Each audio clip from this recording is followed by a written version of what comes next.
Bulletcast for life.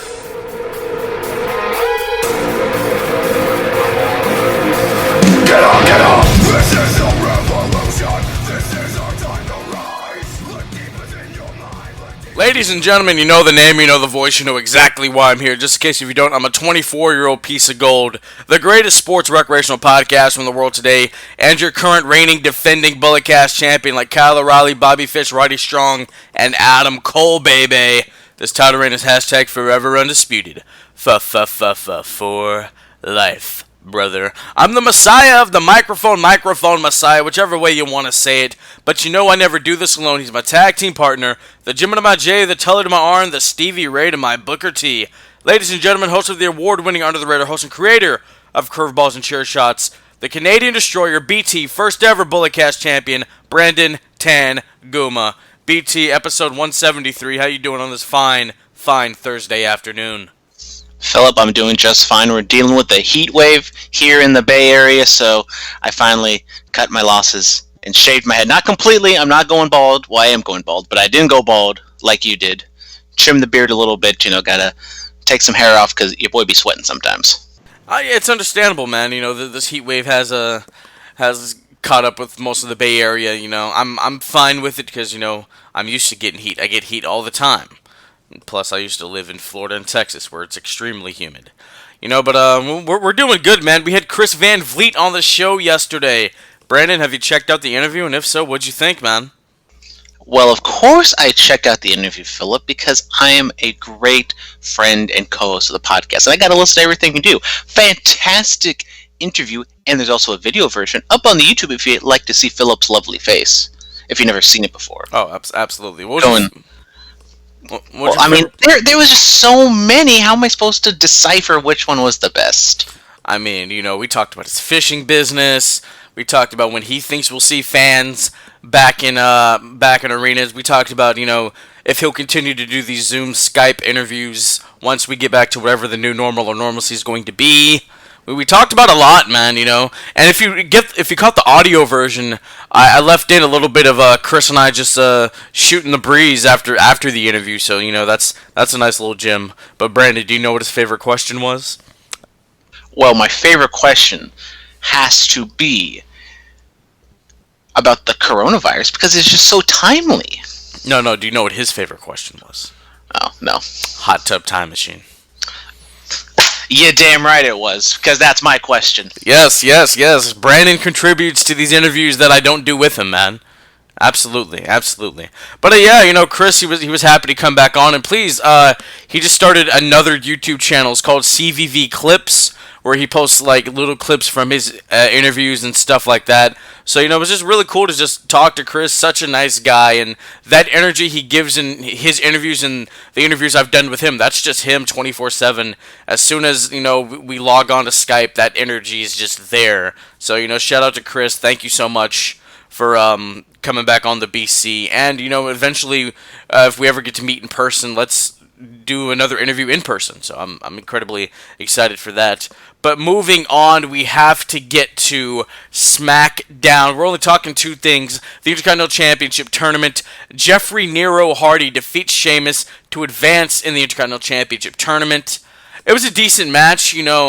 Sheamus spent a nice time of the match yelling at Michael Cole. Might be getting Heidenreich vibes from Sheamus. I don't know, man.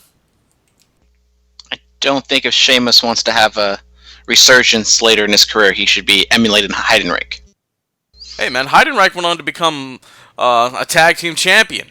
With Animal, one of the greatest tag team wrestlers of all time. So then the equivalent would be Sheamus teaming up with Jerry the King Lawler. Jeff Hardy. There you go. It's all going to come back around, and they're going to team up together. Okay. I guess. That makes sense. Thoughts on the match? The match was fine. They've been kind of booking this long-term story ever since they started running those vignettes of Hardy cutting off Sheamus's time, so Sheamus kind of was angry at Hardy. The match was okay. They still have a little bit of room left. I think that they'll still continue this feud. Could Hardy possibly win the IC title? Maybe. I'm not exactly 100% sure. Maybe Sheamus comes back and costs him. Absolutely. You never know. If Jeff Hardy wins, it will be his 5th Intercontinental Championship. And if I'm not mistaken, he will be the 3rd person in history to do that. Because Jericho has 9, Miz has 8, and then Jeff would be... Yeah, so that'd be really cool, Currently he's tied with Razor Ramon for 4 Intercontinental Championships. So that's where it's at, man. And also, AJ Styles gets traded to SmackDown, and he goes up against his longtime nemesis from Japan, Shinsuke Nakamura, and Styles advances in the Intercontinental Championship tournament as well. Thoughts? Yeah, I thought they worked really hard. I thought it was a good match. Styles moving over to SmackDown for people to be named later is always interesting, because they did that, for Alexa Bliss and Nikki Cross, I think, and then they just never addressed it, and then Apollo Crews comes over, and I don't think they acknowledged that it was a part of that trade, but it kind of was, because they never really came back to it. I don't know, but AJ Styles going to SmackDown. I mean, it makes sense. They're kind of weak on heels over there. Bray Wyatt and Braun Strowman kind of doing their thing. After that, who knows? Whatever AJ Styles can do. I mean, maybe I'm just hoping here that maybe we get. I don't know if we really got this in WWE, but maybe we get a full-fledged AJ Styles Dana Bryan feud. I mean, we got that, man. We were there for one of the matches, TLC 2018. See, this is what happens. There's just so much stuff going on. They just all run together, and obviously Yeah, it wasn't dude, that great because I remembered it. Daniel beat him for the championship. He becomes the eco-friendly champion. Yeah, dude, they had 3 matches for the title, and Daniel won all of them. I don't remember. Oh, come on. The 2019 Rumble one, that was pretty nice. I remember that. And then but now the roles were reversed. Now AJ's the heel and Daniel Bryan's the babyface. Which, let's be honest, that's probably the better way to go. Yeah, I mean, I was watching some old AJ Styles Bullet Club stuff this week, and can we just get AJ to cut the hair a little bit shorter? Can we get Bullet Club AJ back? I mean, he hit harder, he was stiffer. I miss that time for the Phenomenal one, and it was only 2 years. He was only in Bullet Club for 2 years. And people really talk about that a lot more now than they do the TNA run, which he was in TNA for 12 years. I love AJ Styles. People ask us this question a few times. I always say AJ Styles Bullet Club's my favorite Bullet Club. I mean, looking back, really getting to watch it was good because I wasn't watching Japan at that time. I'm more familiar with the Omega Rhodes era of Bullet Club, which I can say that's my favorite because I really got to experience it, especially live at that NJPW show at the Cow Palace. But it's funny when you look at certain people's careers and you think of a time frame and you realize it wasn't that long, but it had such an impact. Like Randy Savage, as I'm looking at this Randy Savage Slim Jim box that I have in my room. Go check me out on Instagram, Heel Antoine. It's so meaty, it's savage.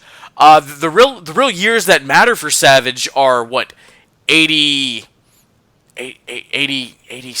to 92. That's 5 years. That's all, and that's what he really did. The Mega Power stuff, his feud with Warrior, becoming champion, getting on commentary. That's only 5 years. Stone Cold Steve Austin ran hot from 97 to 2001.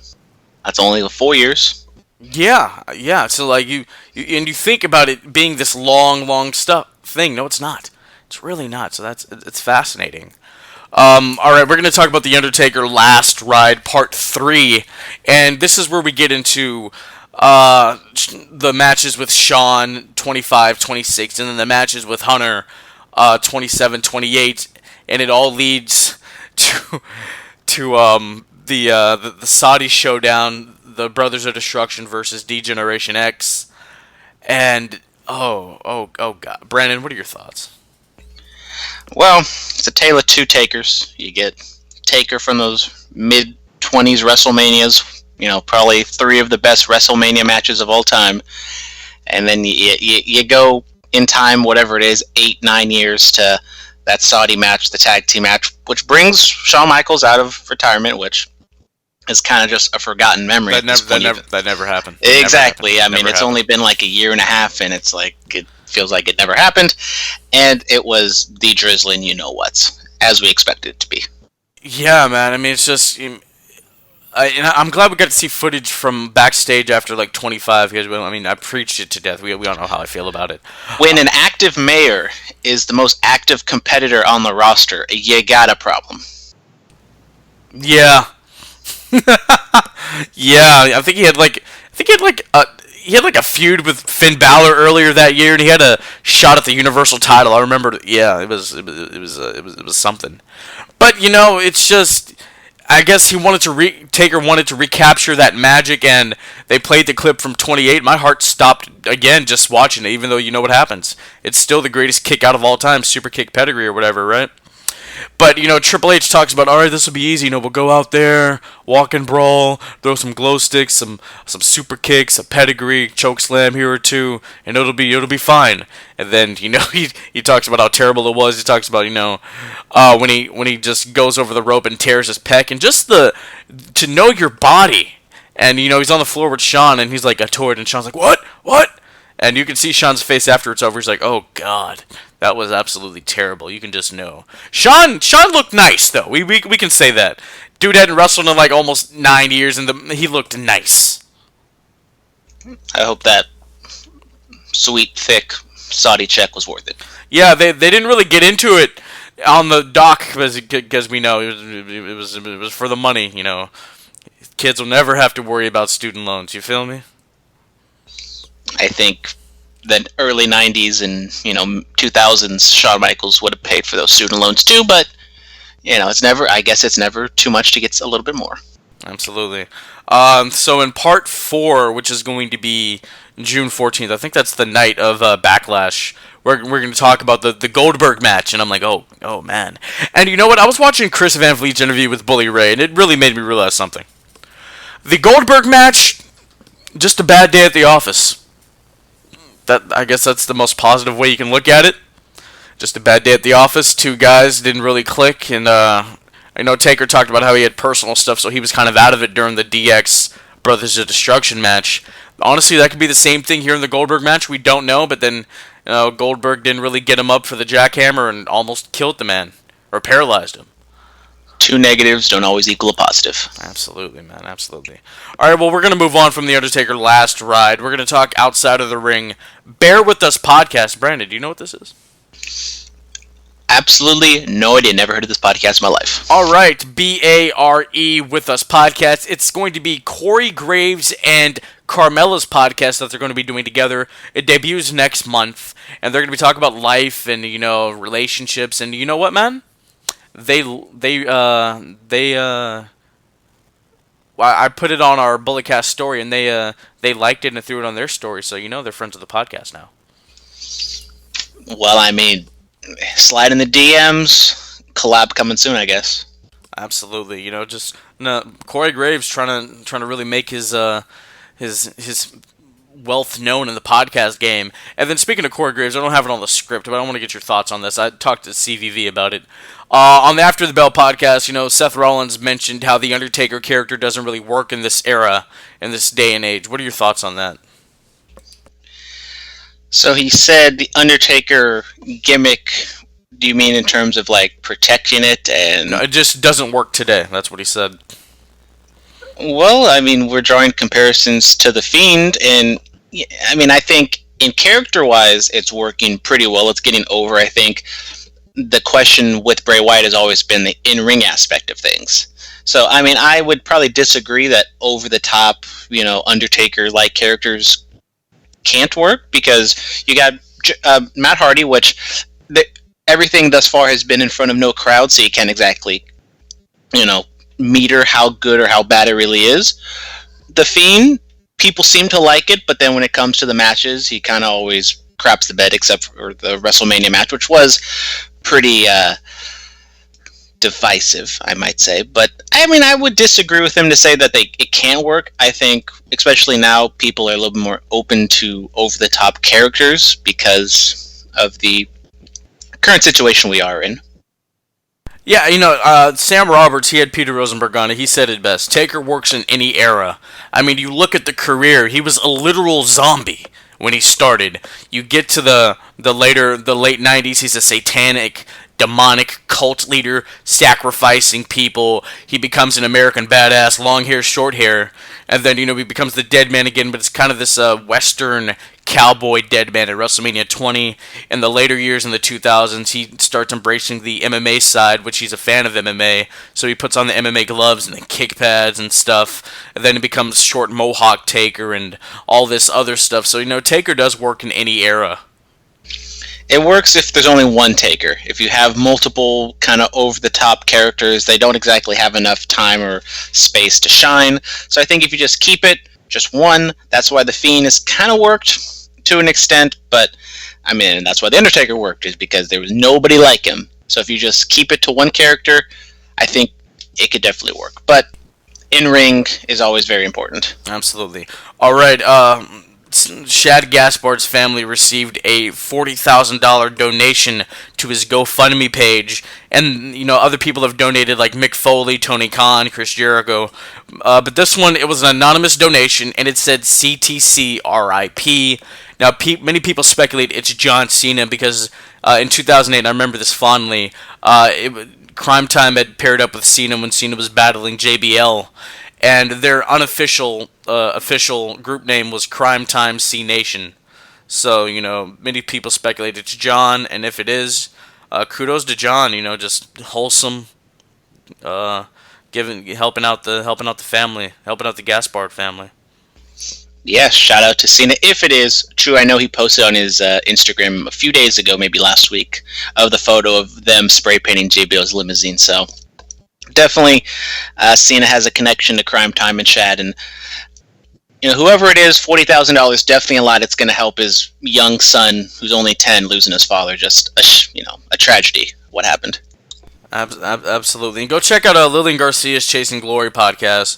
She has JTG on there, and they just talk about, Shad as a person, and, how we always had great energy, and, how they would just chill and roast each other, and how they talked about family and life and stuff like that. So, that's a really, really good listen.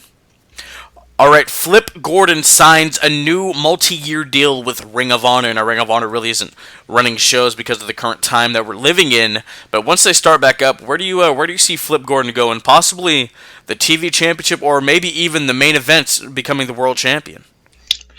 Flip Gordon, as well as Marty Scurll, one of those people that the public just kind of assumed they were going to go to AEW because of their connection with the Elite. Did see Marty Scurll on the latest episode of Being the Elite, which was a fun little cameo there. But Flip Gordon, I believe he's late 20s, so he's still fairly young. He's like 28. So, he's fairly young. He's been in the business not too long because he was, in the military. But I enjoy him. I think he's definitely come along. I think maybe his promo skills need to get a little bit better. In-ring wise, I think he's good. Maybe not the best in the world, but I think he's good enough in ROH. Marty Scurll is definitely like that top guy in the company at this point. But Flip, I think, could, elevate to that next level, and who knows what's going to happen when ROH will come back. If they come back. But they probably will. Yeah, I do think they will come back eventually. All right, Dark Side of the Ring Season 3. It's being rumored that it's going to happen and that it will release in March of 2021. They've covered a lot of stuff in Dark Side of the Ring Seasons 1 and 2. Snuka, Benoit, Owen Hart, Montreal Screwjob, Macho Man, and Liz. What do you want to see covered in Season 3? Well, there's a lot of different topics you can really go after. Dark Side of the Ring was gaining a lot of momentum at the end of Season 2. The Owen Hart documentary topped the biggest rating that they ever had for the entire show, so definitely they're gaining some momentum. Kind of off the top of my head, I don't really know. Maybe one that kind of just came to mind would be like Vince taking over the wrestling world and like shutting down like all the territories, kind of that aspect of things. Not from the WWS perspective, but kind of like all the local indie talent perspective. I think one of these days they're going to do the whole Ring Boy scandal from the 90s, but it's wrestling. There's a ton of stories you can go after. That's true, man. There's a lot of stuff you can go after. The steroid trials. Yeah, that's a very notable one. I'm trying to think of. WCW's been done to death. The fall of it. I don't know. ECW, it's been done, but not really a lot. I guess you could go there. You probably could just go like a single wrestler from ECW, which is kind of what they've been doing. No, that's true. That's true. Oh God, I don't know. Who could you go? I mean, the sad thing is all those wrestlers from the '90s and all the people that died in the early 2000s. There's a lot that are dead to pick from. Yeah, that's really sad. That's crazy. That's crazy sad. China could probably be a good one. Yeah, there we go. I think that'd be a great one to do China. I think you can get like X-Pac, you can get him on there, and obviously you can't get Hunter, but yeah, I mean you have your options there. All right. Moving on from that, the Rated R Superstar trademark is available.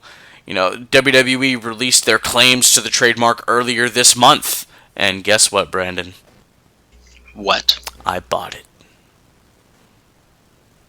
Okay. I'm just joking. I can't afford that. But you know, I get this. This works out for Edge. You know, I don't know if they have the Edge name trade. They probably do have the Edge name trademarked, but if he goes on the convention scene, he could buy the trademark and be the Rated R Superstar, Adam Copeland. Bulletcast, your number one spot for wrestling trademark news. Absolutely, man. You know, I'm a fan of trademarks. All right, Chris Jericho's Rock and Wrestling Rager triple whammy. February 2021. Should we go, Brandon? I mean, with everything that's gone on in the world, I don't know. Well, I didn't want to bring everything down, but February 2021 seems pretty ambitious, especially with the cruise line situation, because the cruise line out here is kind of the first big story that really popped off all this coronavirus situation. So the cruise line industry, it's going to be a while until they come back, and I don't think it's going to be by February 2021. Yeah, that's true. I mean, you gotta set some stuff in place in case the dubs happen, but probably not. Yeah, well, when do you think? What I talked to Chris Van Vliet about this. What's the max number you think we'll see fans in arenas by like December of this year? Well, I thought we could talk about it a little bit for Raw, but with the plexiglass added to the Performance Center venue, I think they're possibly not teasing, but kind of testing out the idea that possibly you could get, a couple, 25, 30 fans in there, have them wear masks, have them be behind the plexiglass, make some noise. And I think that's a possibility, into the summer times, I think, especially with Florida being kind of the leader of opening up for better or for worse. I could definitely see a limited amount of fans by the end of August. Wow. I mean, Cincinnati... technically, AEW is already kind of doing it. We don't exactly know who those people are in the actual stands, but... That's true. I mean, I put like 100 or 150 by December. That's the number I threw out there, which, it's plausible. It's plausible if everybody's just clean. I mean, you should be clean anyway in your daily life, but, just... be extra clean due to what's going on, Just sell hand sanitizer at the concession stand. We'll be good to go. And wear a mask. Yeah. Yep, wear a mask. Pro Wrestling Tees has a new mask line out. They have the Macho Man face one. I might have to get that. It's great. It's fantastic. All right. Oh, did you have something? I was just going to say the Bray Wyatt photo with him with the Fiend mask on. Fantastic. Absolutely.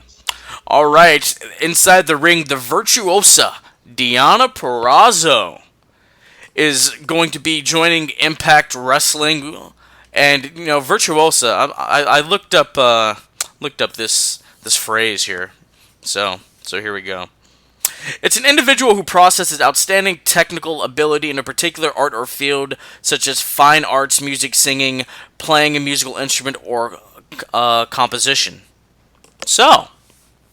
All right, Deonna. I didn't even know that was her real name. I thought they just gave her some name at WWE. So shout out for her for keeping her real name. That's great. What are your thoughts on the virtuosa Deonna Purrazzo once she joins Impact Wrestling? I always thought that she was someone who was underutilized in WWE. She's not the best, and she's not, a bright star like Rhea Ripley is. But I think there was some value in her to be used. They used her a little bit with Chelsea Green, but they didn't really go all the way with her. I mean, I think she has an upside. We're actually going to see her a little bit later in the match pick of the week. Not in the match, but on commentary for ROH. But, I mean, another addition to the Impact women's roster, I think, is a good addition. And I keep saying this, you need to check out Impact because I heard they've been doing some good stuff. Absolutely. I mean, the TNA Championship's back. I was always fond of that championship. I need to find a replica of it. All right, this day in wrestling, WWF Superstars 1991. The Beverly Brothers make their debut. SmackDown 2002, Dawn Marie makes her debut, and she stirred up SmackDown for a little bit with Tori Wilson and her daddy, you know what I'm saying? Also on that night, Edge versus Kurt Angle in a steel cage match. Saturday night's main event, The Great Khali defeats John Cena in 2007. Kamala is 70 years old. Seth Rollins, the Monday Night Messiah, is 34. And Joseph Connors from NXT UK is 33 years old. Any thoughts on that stuff? Happy birthday. Happy birthday to... Oh, no, we're not going to sing? Okay, I'm sorry. You gotta pay for that. Oh, there you go. All right. Dan. Hey, guys, what's your favorite wrestling gear of all time? Oh, man. Brandon, what's your favorite wrestling gear, bro? Oh, you just gotta throw me on the spot like that. Favorite wrestling gear? Let's see. I'm a big fan of the CM Punk gear. I think, the kind of the little tweaks and stuff he does with his gear. I really like the SummerSlam one that he had. It was like an homage to Bret Hart, like the pink and black one. I think that's great. I love Daniel Bryan's Bruiser Brody gear from WrestleMania 30. And kind of just all, over-the-top gear. I mean, you got to go with Macho Man, right? And Flair, those big old robes and the suits and the colorfulness. So those are just a few off the top of my head. Yeah, I was always fond of Punk's gear, and then you brought up his Bret Hart, the pink and black attack. I think I'll have to go Bret all time, dude. The long, tight singlet, like, there was just something about it, and he stuck to pink, black, and white. But, for somebody else using that gear, in that style, and you can have so many different color schemes. I normally don't put over Bret because he screwed himself at Survivor Series in '97, but, that's that. I'll go that. Now, if I was a wrestler, I'd rock with that, man. It's simple. You can move around in it. It's a singlet. You can, and it looks cool. If I was ever a wrestler, I knew from day one I was gonna wear the long Shawn Michaels pants because your boy got hairy legs, and I ain't trying to shave those things every other day. Are we talking like the long tights from the '90s or the pants from like the mid 2000s? We'll go '90s. I kind of like the Heartbreak Kid, shiny pants. Oh, okay. I see it. I digs you. A little sparkle splash action. Shadow Lexus. Hey now. There. That's your finish. Sparkle splash. What's the setup, man? It's always a sparkle splash. I refuse to call it Twisted Bliss. No, I'm saying, what's the setup? Are you throwing a super kick and then a sparkle splash? Of course. Oh, sparkle splash got to be the finish because that's the most devastating move in all of professional wrestling. Absolutely, man. I'm telling you. All right, Jack of all trades. There was a freshness to Raw on Monday night, and it was good that performers had that extra umph when they performed, and I loved it. Yeah, we're going to talk about that once we get to Monday Night Raw. Nigerian Prince. Oh, here we go. Nothing to do with wrestling, but another black life was lost because of police brutality. White people, quote-unquote, real Americans upset with Kaepernick kneeling down during the national anthem. It's because of, I'll just say it, pussy-ass cops that kneel down on our people's necks and unjustly killing them. This is why we do what we do. Wake up, America. He's obviously referring to George Floyd, who was killed in Minneapolis after a police officer was kneeling down on his neck, and Floyd, obviously in the video, you could hear him say, I can't breathe, I want my mother. And I think he was arrested for, I guess he wrote a bad check or something. And, I took to... you write a bad check, you get someone's knee put on your neck for 10 minutes and you can't breathe.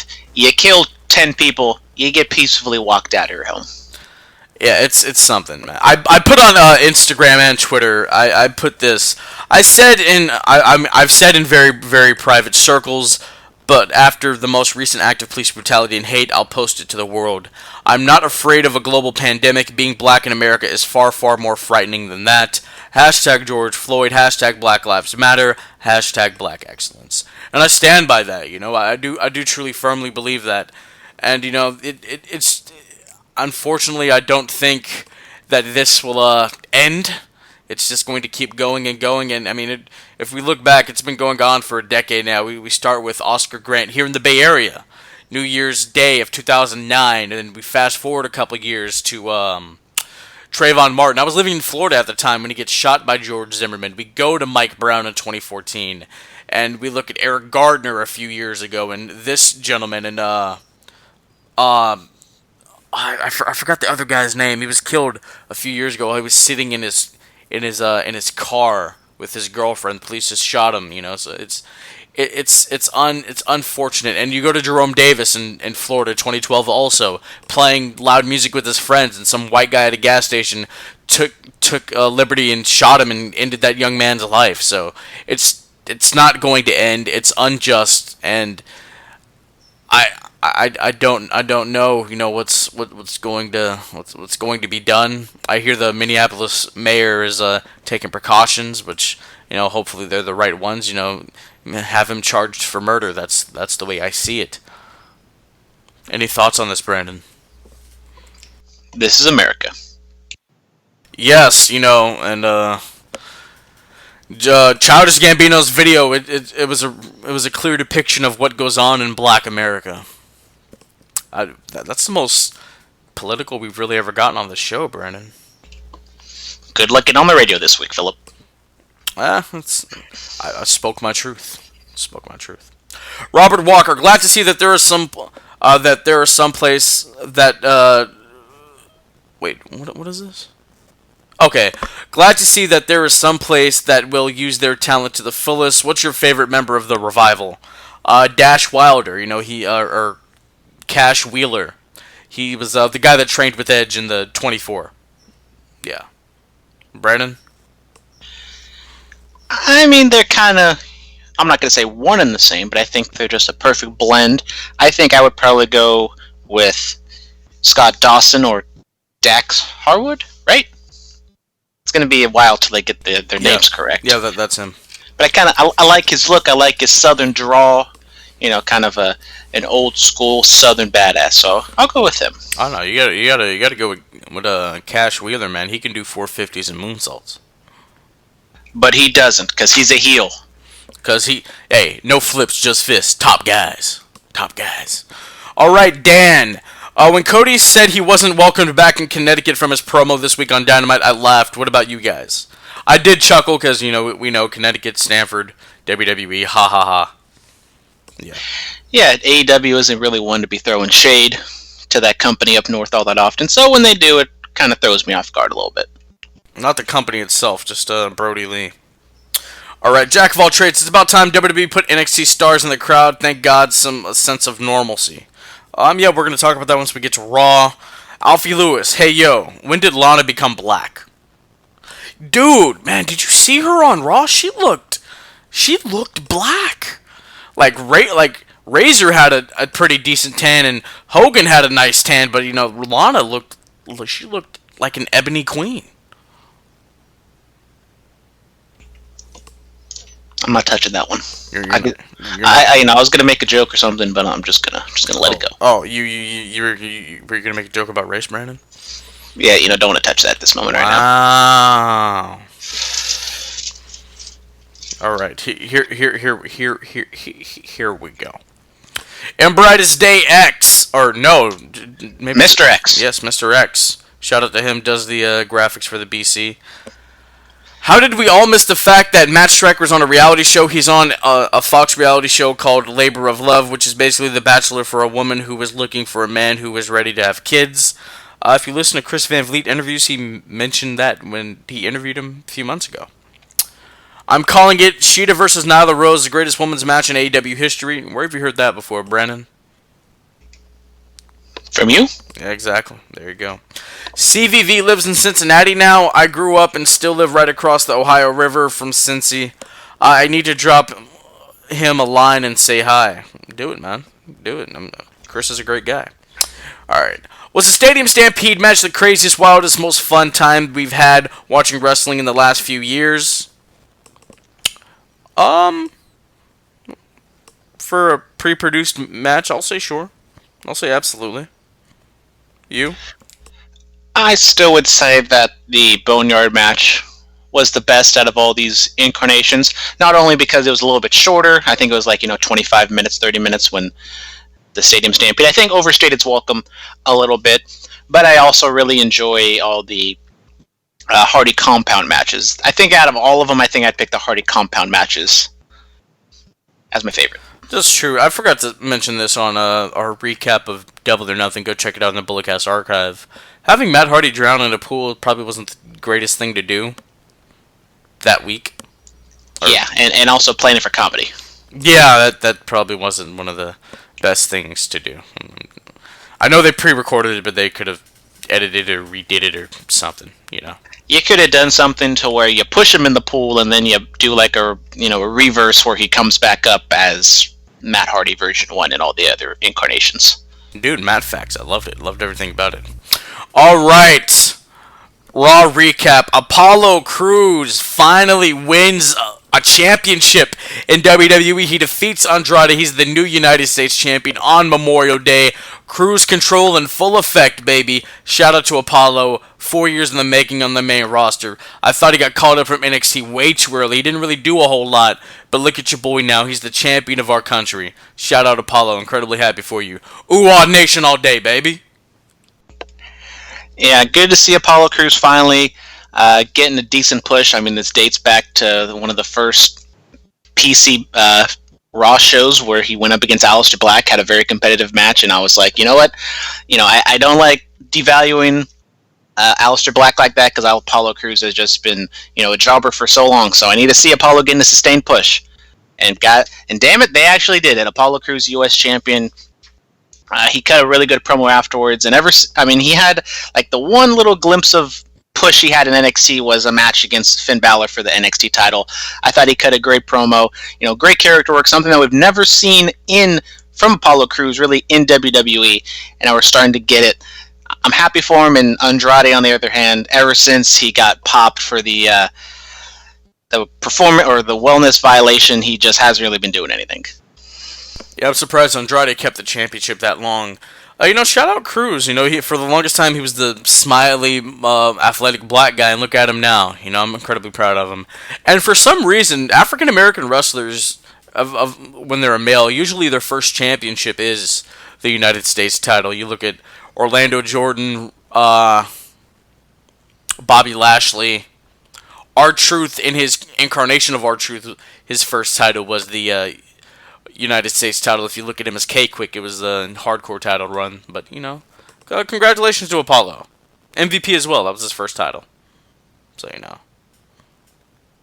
it's something about it. Where does he go from here? Where does he go from here? I mean, I don't know. I think he should have a nice run with it. Nice, I think 5 months is doable with the championship. 5 months? Now that's asking a lot. Hey, man, Kofi had the WWE title for 6 months. Apollo can't have the U.S. title for 5 months? He can, but will he? I don't know, dude. Last black guy to hold it was R-Truth. He held it for 20 days? I think he has that beat, unless he loses it at Backlash. Oh, Backlash. Did you know the greatest wrestling match of all time is going to happen at Backlash? I've heard. Yes. Apparently every match on Backlash is going to be the greatest wrestling match ever because they keep having that graphic. That's possible. That's very possible. I mean, they have people in the crowd now. The NXT people are there. There's plexiglass, and that's where WWE one-upped AEW. We have some reaction now. Even though Stephanie McMahon said they weren't going to do that. Well, did you feel a sense of normalcy, Brandon, somewhat? It definitely helped the crowd. I'm not a big fan of having the NXT wrestlers being in the crowd and being, having T-shirts and kind of looking like marks, especially there's pushed wrestlers like Shotzi. And the Shotzi is the one that kind of stands out the most because I think she was the most the highest level wrestler in the crowd, but you have so many people there that are just training and we never see them at NXT. I think you could have just put them in there and it would have stood out, especially with Shotzi's green hair just right there behind the hard camera the entire time. A little distracting, but I digress. She was also wearing a Becky Lynch shirt, so I did like that. Give me that, Becky. Got to get one in, because not a lot of times I can say that on this podcast anymore. I know the man went to go become the mom. Shout out Shotzi, that's town business. You feel me? A lot of those guys I've never really seen an NXT before. I think Rock's daughter was in the crowd too. So she was like one of the first ones you saw on Raw. Yeah, so that was cool. That's she's like, I'm gonna be dominating this division in a couple years. Watch out. You feel me? Yeah, I mean, have the people who are training at the PC who are never on NXT television. I'm a fan of having them there. One or two recognizable faces, that's okay, like Aaliyah, because I believe she's still with the company somehow. Hey, you can have her there. And, she's been with the company for feels like 20 years. I know, she was barely... She still doesn't do anything. Yeah, she was barely getting it on a Breaking Ground when that was popular 4 years ago. And Vanessa Bourne, is she still with the company? I hope so. I'm very fond of her.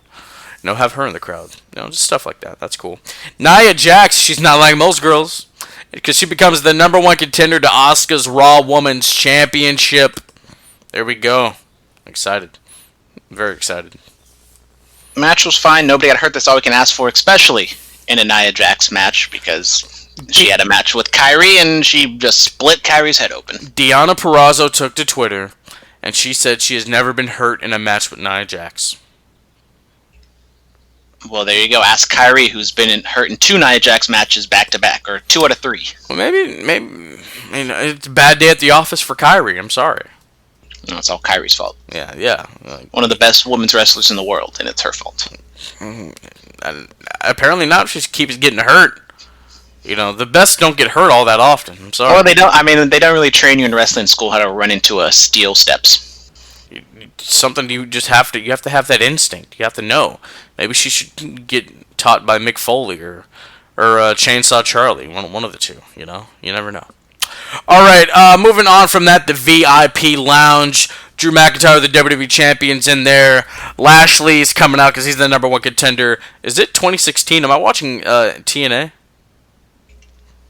Quite possibly. Quite possibly, dude. Yeah, this is like Beatdown Clan vibes. But what were your thoughts on this incarnation of the VIP Lounge and such? I like it. Drew's been Drew. He's been cutting really good promos. MVP. I mean, we thought he was gone from the company, at least on screen, for 2 months ago, and now he's here as an everyday figure, and he's been really good. I mean, I really like what he's been doing with Lashley. When Lashley was with Lana, I mean, Lana in her incarnation right now, I don't think she really could have added much to really add some gravitas to Lashley, but I think MVP definitely brings out of him. And overall, I think it's been a really good job. Lashley's always kind of struggled with the personality, so MVP could handle that side of things. And just overall, I mean, really good stuff, even though in the end, Drew's going to probably beat him pretty decisively. Could we say that MVP Montel Vontavious Porter has been the MVP, most valuable player of the quarantine era of Monday Night Raw? Maybe. I keep saying that Asuka's the MVP because she's on every single show, it feels like. But you see what I did there. I do see. Yeah, you see. MVP squared. Oh, hey! All right. Angel Garza defeats Kevin Owens. What? Yeah, Kevin Owens comes back from injury after WrestleMania. He doesn't really do anything. He's just kind of a mouthpiece, or just kind of there to present Zelina's boys, and then he loses to Angel Garza the next week, which I kind of understand, because if Kevin Owens is going to have a feud with Garza, if he beats him the first time, it really doesn't make any sense, and it's like, why is he feuding with this guy? He already beat him. But I mean, KO, he comes out of that match with Seth Rollins. We thought, okay, maybe he's going to get some sort of a push. With Drew being the champion, obviously he's not going to get to that level. But it's like, who knows? Hopefully it doesn't come out that like Vince is being petty and because KO like wanted to stay home or whatever. And especially in this era, maybe he's punishing KO for Sami Zayn, which I'm never going to put it past Vince to be petty like that, but you just never know. You want to stay home and be with your family? You're going to be stripped of the title. Yeah. I mean, I don't know. I mean, Kevin Owens was injured. He had an ankle injury after he jumped off the WrestleMania sign. But if Vince did it, he wouldn't have been injured. I mean, Vince McMahon. Do you not see how jacked Vince is, dude? Like, come on. I'm just imagining Vince up there at the WrestleMania sign telling Kevin Owens how to do it. I mean, well, Vince did zip line at WrestleMania 12 before Shawn to show him how to do it, and so you never know. Never know. All right, those Street Profits and Viking War Raider Experience play golf. Oh God! Why did this happen? I'm all for segments and vignettes outside of like the confines of an arena or performance center. But come on, guys, what the hell are we doing? Phillip, I like comedy. That's funny. Yeah, this is like watching Dave Chappelle or Cat Williams. It's just not good. Whoa. Yeah. Whoa. Yeah. Whoa. You did not just say something bad about the GOAT, Dave Chappelle. Cat Williams, Goat. I'll let that one slide. Goat. Dude, he's not Bernie Mac. He's not a Chris Tucker. I'm sorry. He has the greatest sketch show of all time. I quote him almost on a daily. I've seen it. It wasn't great. Wasn't. Kevin Hart, now that's funny. Now, you're lucky this is a no profanity podcast, because your boy would have been real hot right now. I mean, it's true, I mean, how many times have you ever heard, she wasn't ready, my mama gonna tell me to tell you, she ain't got no nipples? That's still hilarious. I literally have never heard that. You're lying. I've never heard your mama has no nipples in my life. When Let Me Explain dropped, that was like the funniest thing ever. Ever. It was great, I come on now, man. Kevin Hart is hilarious. Absolutely. But he's no Dave Chappelle. If you ask Kevin Hart will say Dave Chappelle. No, I'm pretty sure he'll say like an Eddie Murphy or a Richard Pryor. Yeah. Richard Pryor better than Eddie Murphy. Yeah, we can agree to that, yeah. But I mean, Eddie Murphy Delirious, Eddie Murphy Raw, that's good stuff, pal. It's Richard Pryor and Dave Chappelle, and then everyone else. No, Dave Chappelle's not in the conversation. Not in the conversation. Sorry. He's not a king of comedy. He's not. You have Steve Harvey, Bernie Mac, D.L. Hughley. Those are kings of comedy. Cedric, right. Literally, they're the kings of comedy. I have the VHS. All right, moving on, ladies and gentlemen. Moving on, Jesus. Austin Theory and Buddy Murphy defeat Humberto Carrillo and Alistair Black. And the Monday Night Messiah, Seth Rollins, is carrying Rey Mysterio's mask, which apparently Rey's going to have a retirement ceremony tomorrow, or not tomorrow, but on Raw next week. And we all know how wrestling retirements go. This could be hell, he could pull Mark Henry. We don't know, but we'll find out. And Seth almost sacrifices Humberto Carrillo's eye, to forward his narrative and his master plan. What are your thoughts? Good work by the four involved. Seth, continuing to try to take people's eye out, which I guess is a good gimmick. I guess, but Alistair Black kind of stepping back a little bit after getting a sustained push the past few months, but it seems as though that he's going to be in a feud with Seth Rollins, which I think is a good spot because Seth is kind of that next level down from the title, challengers and stuff like that. So, I mean, hopefully Alistair Black can come out of this, really good, and maybe he can set up a match against Drew McIntyre, babyface, maybe tweens a little bit. I don't know, but I mean, I feel as though it's time to get something going with Alistair Black because he's been here for over a year now, and he just is always kind of in that same spot of just about to get a push, but then he never really does. Yeah, that's true. I thought after he beat AJ, I thought, all right, this could be something leading to a little something, maybe a mid-card title feud or an upper mid-card feud, if not involving a championship. But it is what it is, baby. All right, Edge, the rated R superstar. He cuts a promo because he's going to be involved in the greatest wrestling match of all time coming up in a couple weeks. Brandon, what are your thoughts? Another really good promo by Edge. It's, kind of textbook at this point that he always just comes through with the good promo, especially the sit down, all by himself promo. That being said, I'm still like, it doesn't really make too much sense, like the story they're telling. Like, I understand where they're coming from, but it's like Edge is scared to wrestle again, even though he wanted to come back to wrestle again. But then, and then now the whole greatest wrestling match of all time, which is laughable, which is kind of just being a meme unto itself. But I mean, I say that they're building this up to be this a great wrestling match just for Randy Orton to, you know, low blow Edge or something like that. That's quite possibly. Just gracing the sport of pro wrestling. That's quite possibly what could happen, you know. But and then we get a Walter Randy Orton feud. Absolutely. Just what we wanted. Absolutely. Philip, have you heard the rumor that your boy Dave Meltzer said that your boy Matt Riddle is coming to SmackDown this week? Honest to God, I hope that's not true. I know Timothy Thatcher beat him last night. Good on Thatcher. You know, that's some more town business. You know what I'm saying? Dave Meltzer is a hypocrite and a liar, and Matt Riddle is a stoner white hick who I don't need to see on Friday nights. But he's a stallion. No, he's not. No, he's not. Matt Riddle isn't good. Kenny Omega is still trash. Dave Chappelle isn't funny. These are all things that I feel. I'm sorry. Triggered. Very triggered. Jesus. You should have said a trigger warning before you said all that. You never know. You never know. All right, Lashley and MVP defeat the Street Profits.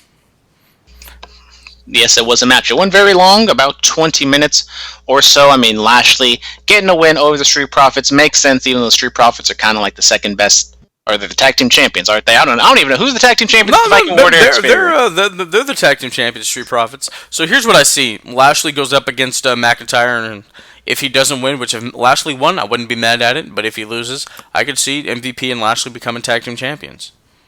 This just shows how great WWE Tag Team Division is. I don't even know who the champions are. I know it's either the Street Profits or the Viking War Raider Experience, but they don't have matches. They're just there playing basketball and golf.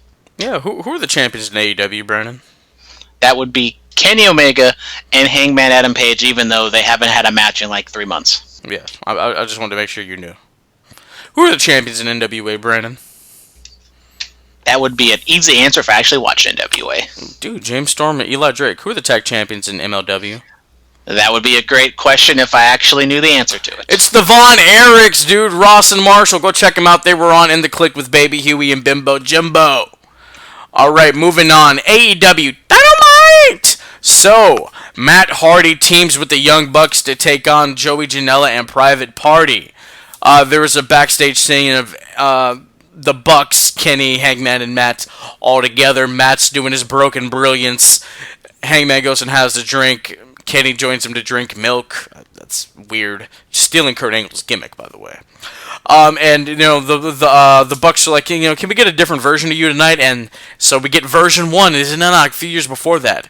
And you know, I guess this is you know the really young Matt Hardy, the early '90s Matt Hardy, but backyard wrestling Matt Hardy. Yeah, even though the gear he was wrestling is from like his 2010 heel turn, but that's nonetheless. I don't think he fits anything from the mid '90s. Yeah, that's true. I mean, he did a moonsault in this match, which I was very shocked by.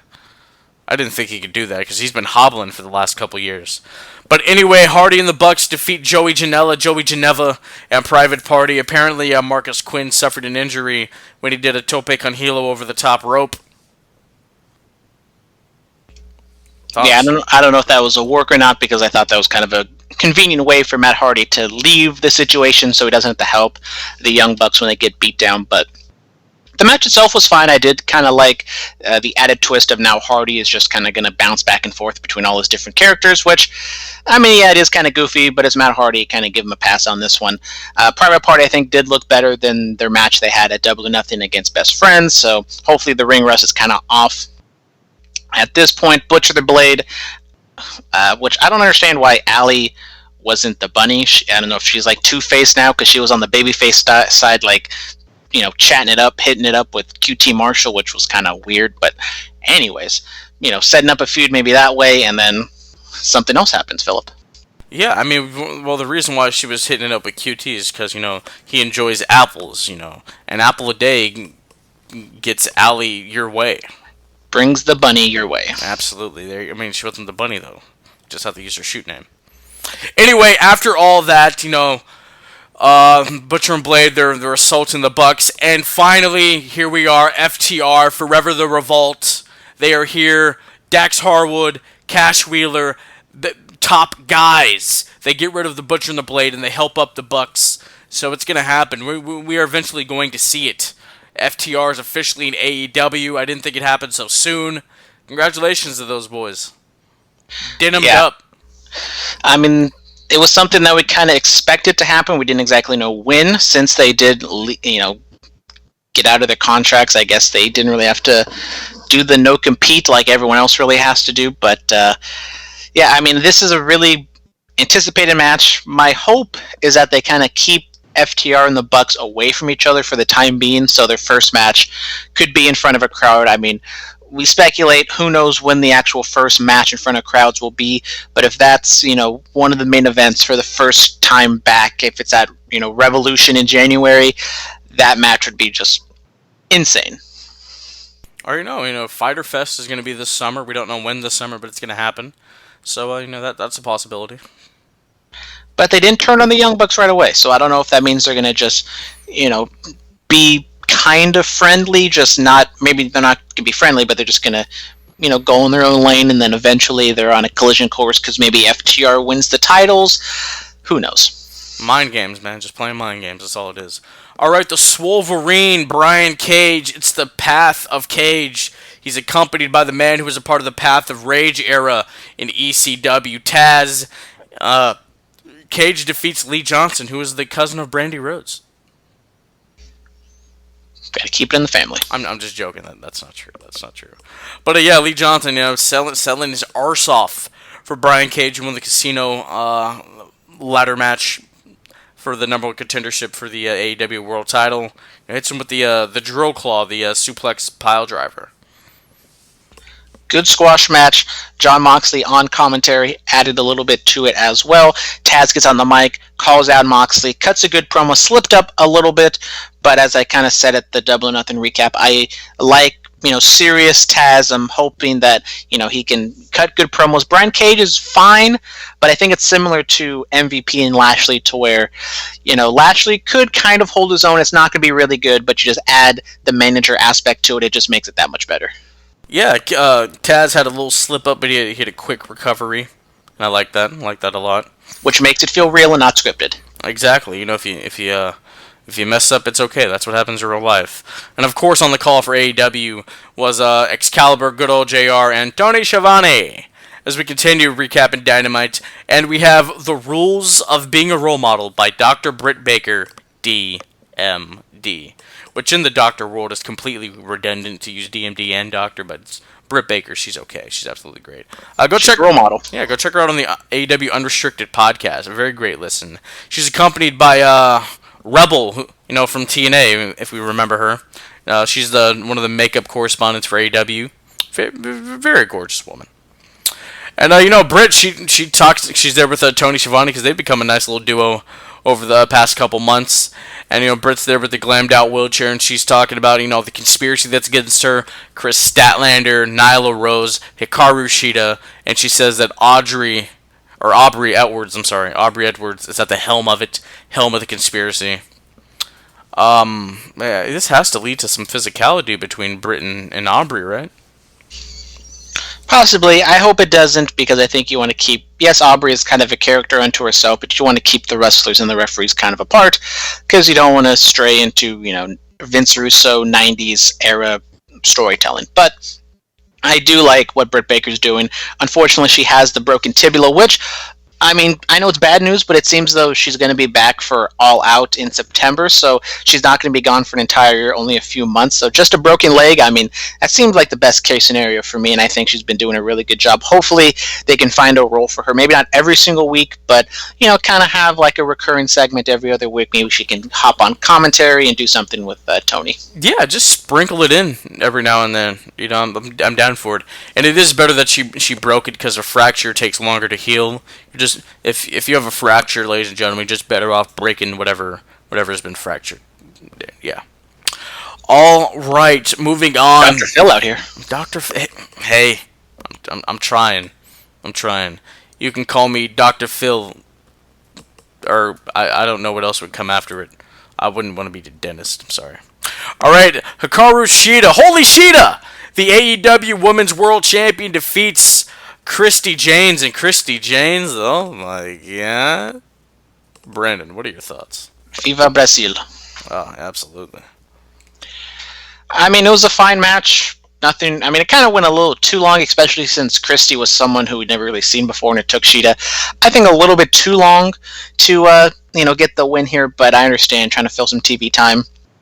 But Shida, getting the win, babyface champion.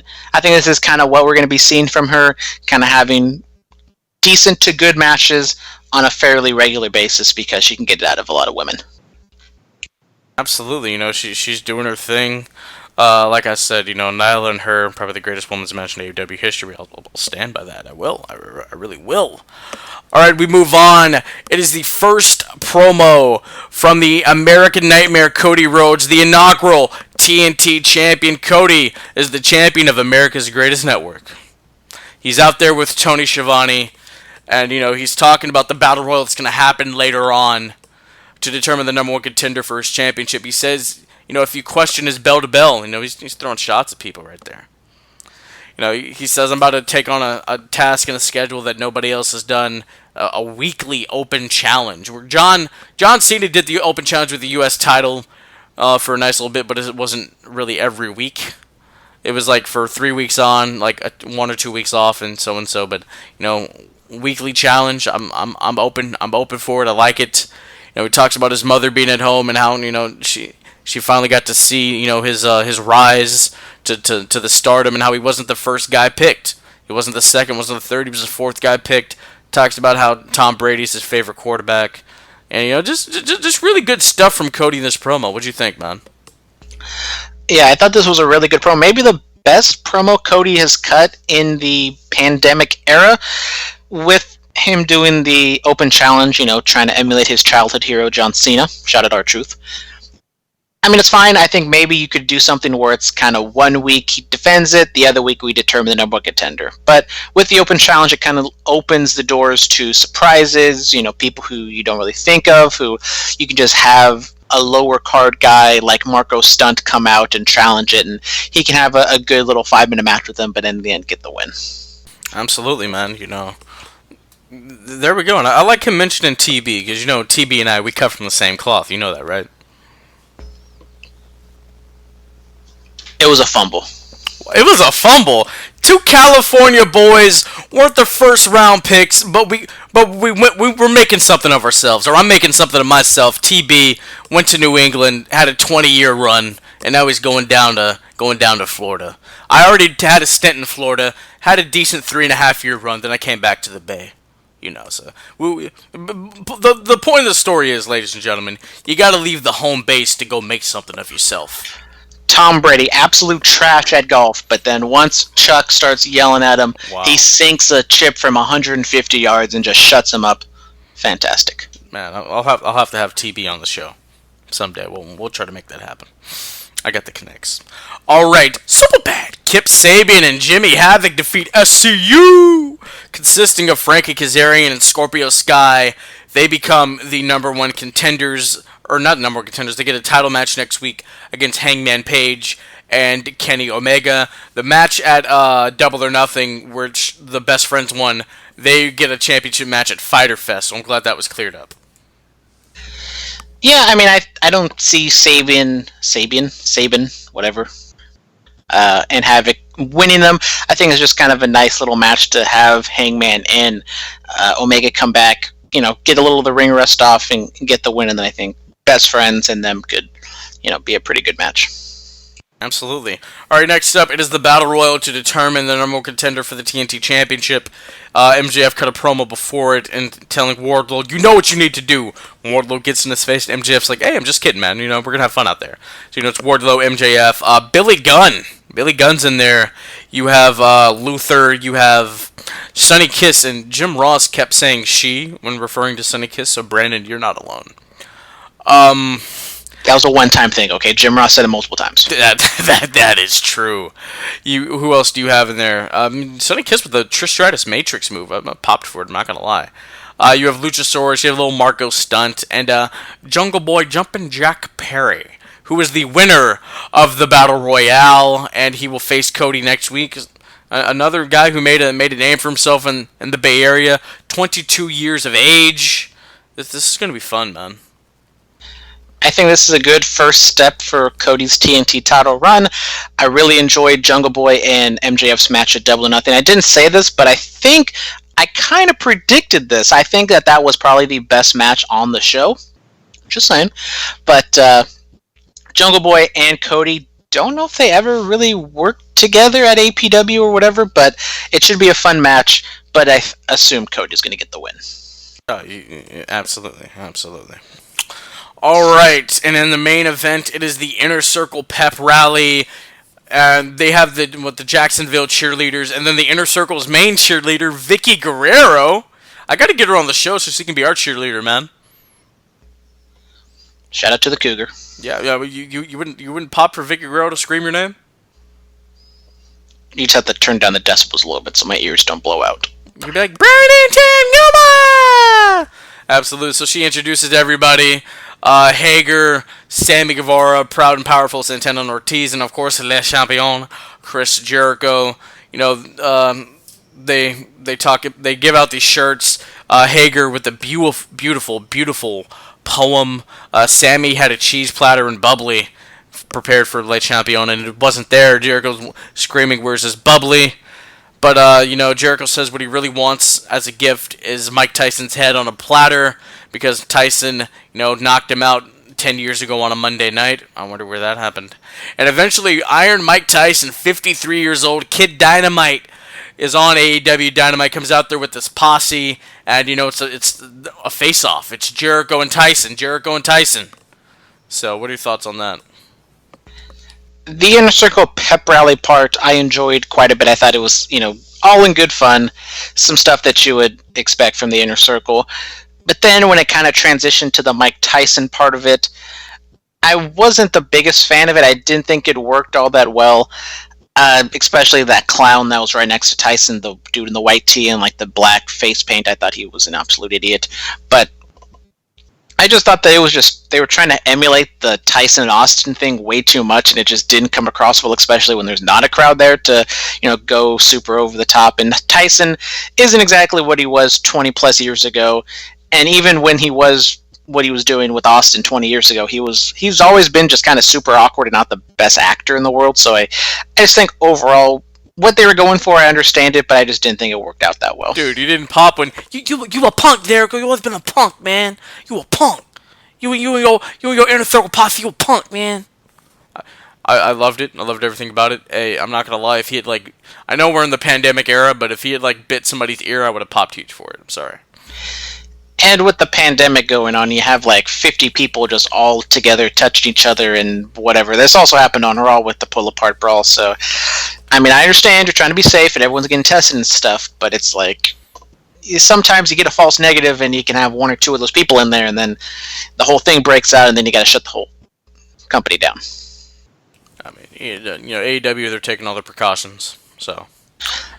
As Jim Ross says, what I enjoy that Jim Ross is clear and says that, we've all been tested. They talk about the Rona a lot more openly than WWE does. Absolutely, absolutely. Cody in that conference call last week, he talked about how everybody's tested in a separate area from the main stage and all that other stuff. And so, the extreme precautions are being taken by AEW. All right, Superstar Spotlight. Who do we got? I'm giving it to Jumpin' Jack Perry, Jungle Boy Jack Perry. For his winning of the Battle Royal to become the number one contender for Cody's TNT Championship. It's going to be a fun match next week. Brandon, who do you got? I will give it to Apollo Crews, winning his first ever championship in WWE. Definitely well deserved. He's been on a run for the last 2 months, and it's finally culminated with his win on Monday. Absolutely. Our promo pick of the week is a message from the Contra unit from MLW, Jeff Cobb, who I'm looking at his autograph on my wall. He's the current MLW World Champion, and Or Jacob Fatu. Oh my God, it's Jacob. I don't know why I said Jeff Cobb. Cobb was on the mind as I'm looking at an old APW poster, but it's Jacob Fatu. I apologize, ladies and gentlemen. I apologize. So It's a message from Contra Unit. Jacob Fatu, the MLW World Champion, and the two other guys who I forget their names. It was from MLW Fusion, September 1st of 2019, and they were just sending a message to Tom Lawler and the Von Erich boys. What are your thoughts on it? I actually enjoyed it quite a bit. Seeing him at APW all the time, I really like Fatu's work, but I just never really heard him talk and never really heard him cut a promo. And I think this might be the first ever promo I've heard him cut, and I kind of liked him even more now. I like his voice. I like the way he comes across. It's kind of what you would expect, and it just makes me feel like even more that he should be a really big star in wrestling. Absolutely. All right, what's our closed match pick of the week, Brandon? Well, unfortunately, we have a first time ever match pick for this week. It is Women of Honor Tournament 16th anniversary from March 19th, 2018. We have Sumi Sakai taking on Hana Kimura. Obviously, we talked a little bit about it during the Double or Nothing recap. Hana Kimura unfortunately passed away at the young age of 22. So much promise, stardom, star. This isn't the best match that you'll find of hers, but it is probably the easiest match that you can find of her on the internet. It is on the Ring of Honor YouTube channel. If you want, all over Stardom has their own streaming service. You can go and check out all of her stuff. So, just kind of remembering her, and, really, good match, but definitely not the best of hers. Yeah, she was, 21 years of age at this point. This was the Ring of Honor 16th year anniversary. As Brandon said, it's for it's in the tournament for the Women's of Honor's Championship. You have on the call Boom Boom Colt Cabana, Ian Riccaboni, and Deonna Purrazzo, who become the Virtuosa in a few years after that. It was decent. I forget the person who was the manager of Hana during this match, but she got involved quite a bit, and her and Hana got caught by Air Sumi, so it was decent. It was fine. I think Sumi went on to win the whole tournament and became the champion. I don't know if she's still the champion, but that happened. All right, ladies and gentlemen, follow us on Twitter at Bulletcast, Instagram The Bulletcast, YouTube channel The Bulletcast, email us bulletcast2 as in the number 2 sweet SWEET at gmail.com. Every Friday night from 9 p.m. to 10 p.m. Maybe not today because I said some things. 99.9 FM KW in Watsonville, iTunes, Stitcher, TuneIn, iHeartRadio, Anchor, Spotify, Patreon. All over the damn place. And please, ladies and gentlemen, check me out on the Team Talks podcast. I mentioned it during Double or Nothing recap. My good buddy Jonathan Sturholm from high school and his girlfriend Brittany, they had me on the show. We talk about my amateur wrestling coaching journey. We talk about my podcast journey. And Brandon, I put you over a great deal, buddy. I couldn't have done this show without you 3 years in. I highly do appreciate you sticking with me. And, we hit episode 200 Thanksgiving weekend of this year. I'm very excited about that. I appreciate you for sticking by with me, brother. Make me cry. Absolutely, man. Please check out Team Talks and check out the Chris Van Vliet interview. And I still have the goal of 20 interviews this year. We've done 5, 15 more to go. We started off hot, literally, with Kelly, and we're going to keep the ball rolling in this Skype Zoom era that we're living in. And we may be doing some Zoom interviews. I've messed around with it, and I'm not going to lie, I kind of like it. All right, ladies and gentlemen, that is going to do it for Brandon and myself. We will come back to you next week for more Bulletcast recapping the week that was in professional wrestling. And as always, stay clean, stay strong, stay safe, and stay quarantined. Red alert, this is gonna hurt. When your face is in the dirt, you'll know. This has been the Bulletcast. Thank you for listening.